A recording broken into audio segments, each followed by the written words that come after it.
Herkese merhaba arkadaşlar. Ben PT Kavai.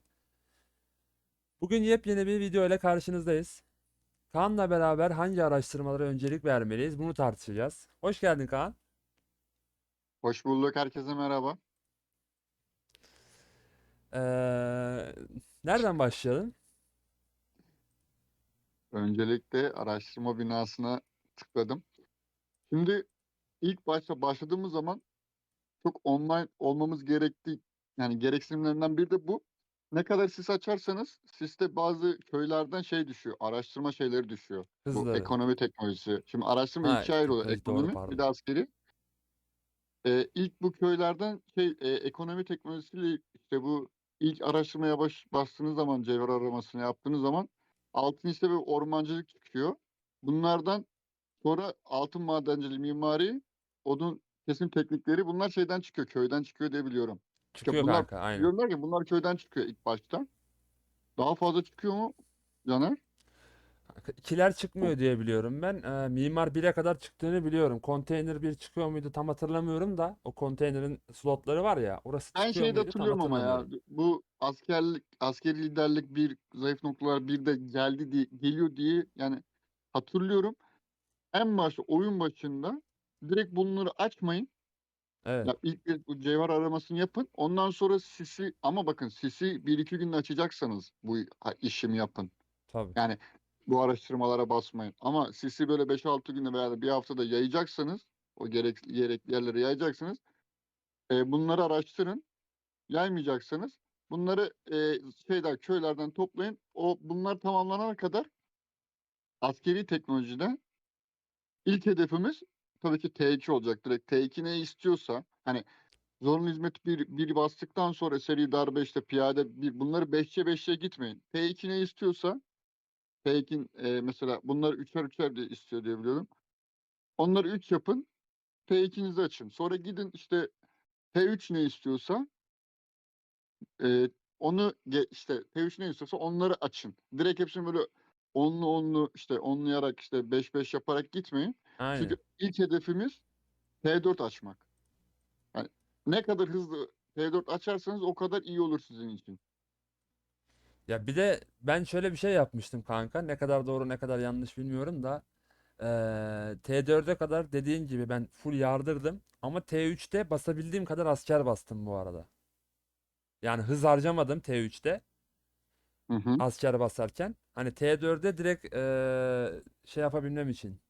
Ne deniyordu Ya ona? ben mesela o T3 basma işlemini şöyle öneririm. Mesela diyelim ki sen 5 kıta alana çıkmıyor. Belki 4 kıta alana çıkacaksın veya Hı 2 hı. sadece büyücü çıkacaksın veya 2 tane okçu çıkacaksın.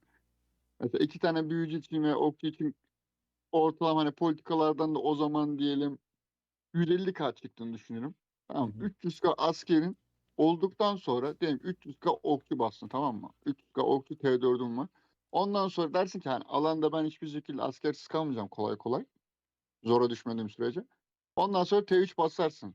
T3 Aynen. basmamızın sebebi de yani bunu vali oynama sistemlerinde ait bir video çektiğim zaman orada zaten neden T3 basıldığını anlatırız.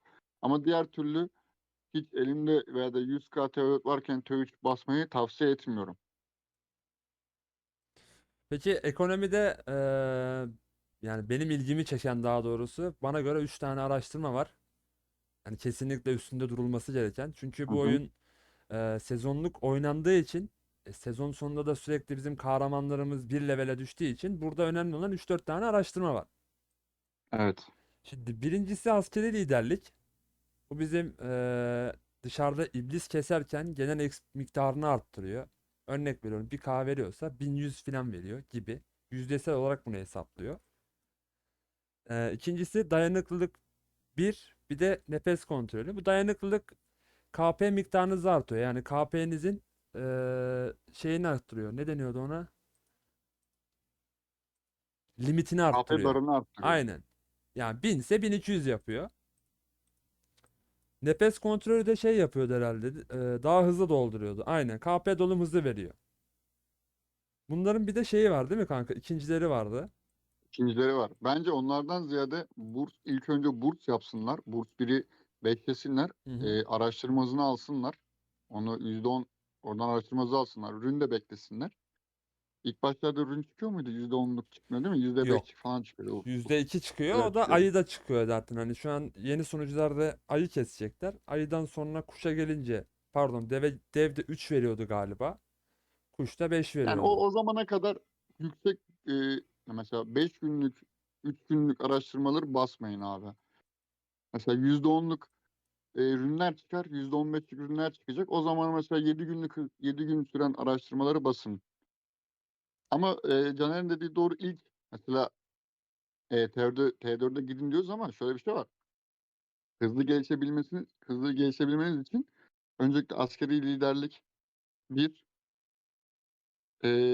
burs bir, dayanıklılık, nefes kontrolü, bunlar direkt 5 olması lazım. Aynen. Ya Yani bunlar da fazla süre istemiyor diye hatırlıyorum ben. evet evet ya, böyle 2 günde buraları mesela temizliyorsunuz.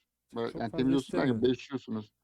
Sonra hedefiniz, ya şimdi ekonomi de çok iyi. Yani sadece askeriye gitmeyin. Ekonomi eksik olan adamlar hızlı yani kaynak toplayamazlar. Kaynak toplayamadınız mı, veya da şöyle yapın. Eee, Mesela ekonomide çok zaman kaybetmek istemiyorsunuz oyun başında. Ben güçlü olmak istiyorum diyorsanız, kaynak sıkıntısı yaşamamak için farm hesabı kurmanız Evet. gerekiyor. Kanka Farmdan benim da sadece zaten ekonomi gidip ekonomim ondan kaynak kötü. toplayıp aktarım yapacaksınız ama onun da sıkıntıları var. İttifak marketi 24-25 olana kadar da topladığın kaynağın %40'ını 50'sini oyuna veriyorsun. Aynen. Yani Vergi kesiliyor. öyle bir vergi kesiyor ki, yani topladığına mı Aynen. toplayacağına mı tutma alıyorsun. Kanka onun için Öyle çok bakın, güzel şey yaparız ya. Onun için ayrı bir videodur aslında. yani öyle ya, Yağma biz de videosu. bak çok kaynak topla işte farmdan aktar falan, pişman oldum. Tabii sonra o farm hesapları da 21-22 olunca onun tadı ayrı oluyor. Tabii. Ya bence ekonomide de şöyle yapsınlar. Burs biri falan bunları besledikten sonra burs 2'ye doğru hızlı bir şekilde ilerlesinler. Ne gerekiyorsa, burs 2 ne gerektiriyorsa ona. Mesela tabii ki ondan önce şeyler de olacak. Mesela konteyner yükseltmesi 5'e geldiği zaman altın işletme 2 ile ormancılık 2 açılacak. Bunlara odaklanmayalım. Bunlar toplama değil. Bunları bir bir de tutabiliriz veya açmadan da ilerleyebilirsiniz. Bu yan araştırmalar. Ana araştırmalar ortadan gidiyor. Mimari 2'ye geldiği zaman, bunu 5 yaptığın zaman altın madenciliği 2, işte odun kesimleri 2 geliyor. Bunları arkadaşlar, oyun başında bunları 5-6 seviyede tutabilirsiniz ama ilk sezon, ikinci sezon işinizi görür 5-6 seviye, 7 seviyede tutmak, ama üçüncü sezonda bunları onlamanız gerekiyor. Çünkü 2 araştırmayı ekonomiye verin, 2 araştırmayı askere verin dememeliyiz. Bir hani ilerleyen zamanlarda bir araştırma ekonomi, bir araştırma askere gideceksiniz. Ekonomide söyleyeceklerimiz bu kadar olur. Burs 2'yi Burs 2'yi de böyle ikinci sezon sonuna doğru en kötü 8-9 bandında olması lazım. Evet. Onun ziyade sezon sonuna doğru arkadaşlar kesinlikle şunu yapın. Sezonunuzun bitimine doğru bu Burs 2'den önceki araştırmalar var bakın. Zayıf noktalar, askeri liderlik, işte dayanıklılık 2, nefes kontrolü 2. Hani ilk skill'lerini 5 demiştik ya. Burada da bunları 5-6'ya getirirseniz diğer sezon başlangıcında komutan kasmanız, level atlamanız, kendiniz de alan savaşlarında daha çok ordu kapasitesi çıkmanız için bunlar çok önemli. Sizi bayağı ileriye atar yani bu araştırmalar. Çok çok çok ileri atarlar. Çok Ya ileriye mesela atar. mimari 2'yi direkt onlamayın abi. Ya işte bina arattırması 35, yani sonuna geldiği zaman %35 buff oluyor. Ya 9'u tutun. Çok bir araştırmayı kolay kolay oyun başında ona atmayın. Mesela askeriyle konuşacağımız zaman da olacak. Askeridekilerini de söyleyeceğiz. Ben şimdi direkt oraya geçmek istiyorum. Bak iyi gelmişken. Saldırı stratejileri 1 var arkadaşlar. Bu T4'e giden yolda. Aynen. Şimdi bunu ilk başta 6 istiyor. Galiba T4 T4 açmak için 5 açarken mi mi? istiyor? Kanka Aha. 5 istiyordu herhalde ya. Bilmiyorum 5 ki ya. Hiç falan işte, hepsi hatırlamıyorum. bu ilk yardımı falan da galiba 3-5-5 bir şeyler istiyorlardı burada. Şimdi çok hatırlamıyoruz arkadaşlar, kusura bakmayın. Aynen. Bunu mesela Yol kullanışlı bulmayı hale 5 getirip, istiyor. Onu biliyorum. Yol bulmayı 5 istiyordu. yani o 5 istiyorsa bunlar da ortalama 5. Ya saldırı stratejisi kesin 5 istiyordur da yandakiler var ya, Hı üstte hı. dallanmış savunma formasyonuyla ilk yardım. Aynen. Onlar belki 3'te falan durulabilir. Çünkü ana araştırmalar çok önemli. Şimdi saldırı Evet. stratejisi 5. Ya ilk videoda şey demiştik arkadaşlar. Hani her zaman nerede bir sağlık varsa oraya gideceğiz. Sağlık komutanı hangisi, ona gideceğiz dedik ya. Burada onun dememizin sebebi şu. araç yani oyun bile ilk başta size saldırı işte atak değerinizi arttıracak araştırmaları işte araştırmanızı öneriyor size. Mesela ilk yardım falan büyük ihtimal buraya belki 2'de tutsanız bile sen bir sonraki T4 araştırmasına gidebileceksin. Ama araştırma atak değerini arttırmadığın sürece T4 araştırmasına gidemiyorsun. Bunları da kullanış hali gibi T4 açtıktan sonra arkadaşlar bu diğer taraf var. Melak'in de T4'ünü açıyor. Ya bunlar ortalama sizin 7-8 milyon gücünüze geldiğiniz zamanlarda olacak galiba. Aynen o civarda bir şeydi ya. 7 Şimdi biraz 8. daha hızlı ilerleyenler için konuşalım. Bu T4'lerin hepsini araştırdıktan sonra saldırı strateji 2 ile ilk yardım işte ikileri bunları yine 5-6 seviyesine getirin. Hangi komutana öncelik verecekseniz. Hangi komutan? Mesela büyücü ise bu Esrarlı İrfan 2 ile büyü koruması 2'yi dokuzlamaya çalışın. Eğer okçuysa sadece okçunun ikileri dokuzlamaya çalışın. Diğerleri 4-5 bandında durabilir. Onlar zaten bir günlük araştırmalar ama ana komutanınız, ana main ırkınız, yani ana komutanınız onları kesin araştırmalar 9-9 olsun. 9-9'a getirin. Diğer türlü saldırı stratejileri, ilk yardımı bunları şimdi eee ilk başta 9. seviyeye getirin arkadaşlar. Saldırı bir, mesela 10'a getirirseniz arkadaşlar 10. seviyeye getirmek için şu an bende araştırma ürünü falan yok ama 108 gün 108 gün istiyor. istiyor. En kötü bak. 108 gün. Bak 108 günlük araştırma, yardımlar, buff'lar, işte rünler, işte belki R4'ten aldığınız R4 işte yetkisi alırsınız, danışmanlık alırsınız. Artı bir de oradan gelir. En baba düşeceği 72 gündür. 72 gündür. Şimdi o O 72 günlükte kazanacağınız artı 4 atakla. Biraz mantıklı oynayalım. Artı 4 atak. 72 gün artı 4 atak için bekleyeceksiniz. Ama diğer türlü diğer yerlerde eksik kalacaksınız. Çünkü 72 gün çok uzun bir süre ki bu da minimal bir gün. Belki 80 gün olacak. Onun yerine mesela 10 gün sürecek. %2 işte bir 15 gün daha verecek. %25. Mesela ben şunu söyleyeyim size. Esra İrfan'ı 9'a basmam. 9'a bastığından 4 gelecek mesela. O da ortalama 25 gün oluyor. İşte keskin uçlar var mesela. Okçular için söylüyorum. 5'ten 6'ya getirmek artı 2 gün. Artı 2 buff. Atak buff'ı. Sadece okçu atak buff'ı. Bu da 4 gün sürüyor. Buff'sız bunların söylediklerim günler. 4 gün yani sürüyor. Hani buradan 80 gün oraya vereceğiniz oyun başında. 80 gün buraya vereceğiniz de bunları bu tarafa bir ayarlayın. Burayı bir tamamlayın. Ondan sonra buraya dönersiniz. Saldırı sırasıyla 10 basarsınız. Sonra saldırı sırası 2'yi 7'ye kadar çıkartırsınız. Şu an hiçbir şey yapmasanız 5'e kadar çıkıyor yine. Hani direkt onlamaya çalışmayın arkadaşlar. 9-9-9 yapın. İşte maksimum gidebildiği kadar gidin. Ondan sonra diğer yerleri de temizleyin. Sonra dönün. O tarafı 10 yapmaya çalışın. Arkaları yani bu ara şey diyeceğim hani işte T4 açana kadar ilerleyin ondan sonra buraları böyle yapın dedik ama şimdi T4 açtıktan sonra arkadaşlar bu arkayı tamamen hepsini 5-5-5-5 1-1-1 10-10-10 aynen. böyle yaparak gelin yani. Arkayı yarım bırakmayın. Arka çünkü arka da güzel yani. Ya bir Buff de verdiği bufflar. şöyle bir şey var kanka hani free to play oyuncular için konuşuyorum bu arada. Şimdi alanda şöyle bir durum var. Karşınızdaki adamlar güçlü olabilir ama sizin zaten komutanlar ve araştırmanız sayesinde kurtaracak. Bir de kalabalıksınız, ekipseniz yaptığınız araştırmalar sizi kurtaracak. Yani ben şuradan bir tane vereyim direkt ekonomiye gideyim falan. Böyle yapmayın. Bir tık askeriye düzeltin. Ondan sonra ekonomiye dönün. Yani benim 2 sezondur hep ben o Şey şekilde de oynamıştım. yapmayın ama kanka. Yani o da bir hata olur. Full askeriye gitmeyin. Kaynaksız kalırsınız. Tabii. Sonra dilenci moduna girersiniz. Farmınız da yoksa bu sefer kaynak toplamak için yani o kaynağı bulabilmek için belki de 3-5 saat, belki 7 saat araştırmanız boş kalacak. Ya aslında ben zaten şurada 2 tane farm hesabı kesinlikle öneriyorum ya. Çiftlik hesabı. Ya şimdi herkesin zamanı olmuyor. E Mesela tabii. benim olmadı arkadaşlar. Ben Rise of Kingdoms'da oynamaya devam ediyorum hala. O yüzden mesela benim fazla zamanım yoktu. Ha bu eksiğimi Caner gibi bir arkadaşım vardı. O tamamladı. Ha bu arada Benim şeyi var. de söylemek lazım kanka bak onu unuttuk. Şimdi bu oyunda diğer oyundakiler gibi değil mesela. 2 araştırma birden yapabiliyorsunuz. Evet. O Mesela bu iki araştırmayı yapabilmeniz için ya 5K elmas vereceksiniz yok değil kanka. mi? 5K elmas. O inşaat olayı o. Ha Burada VIP inşaatta 8. mıydı o? Ha 5K. VIP Ha VIP 8'de doğru veriyor. ya. Yani zaten bir ara VIP'i anlatırken neden işte bunu yapmalıyız falan. İlk hedefimiz zaten her türlü VIP 8 olmak. Aynen. Ne olursa Kafa olsun veriyor ama yani çünkü orada. Sarı kafa veriyor. sarı kafaya var. Bir de ikinci araştırma kilidini açıyorsunuz.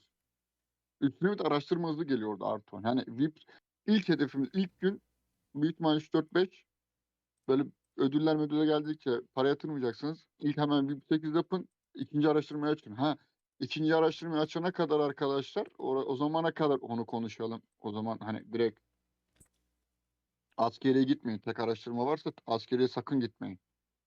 Ben T4 açacağım değil de önce bir komutanınız, yani komutanınız olmadığı sürece T4 olun, önemli değil. Aynen. Yani alana işte T3 adam, örnek veriyoruz ha, bunları gerçekleştirmedik de T3 adam 180K çıkar, sen T4'sünde 90K çıkarsın, yersin şamara, oturursun aşağı yani. Anladınız mı? Şimdi biraz komutanınızın hızlı bir şekilde XP kasması lazım. Yani level atlaması lazım. Ne kadar level atlarsa o kadar kıta kapasite artıyor. O yüzden askeri liderlik bir direkt 5. Yani direkt fokus. Mimari biri zaten 5 demeden ilerleyemiyorsunuz. Askeri liderlik 5. Nefes kontrol bir, dayanıklılık bir, direkt 5-5 abi.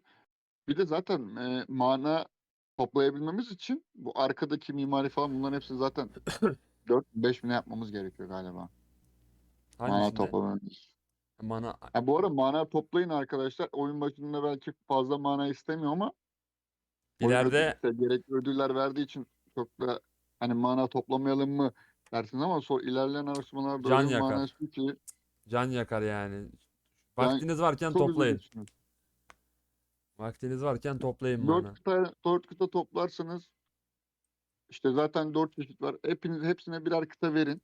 Komutanları da onun şeyine göre ayarlayabiliyorsunuz arkadaşlar, çok daha iyi olur. Mesela daha hızlı kaynak toplarsınız.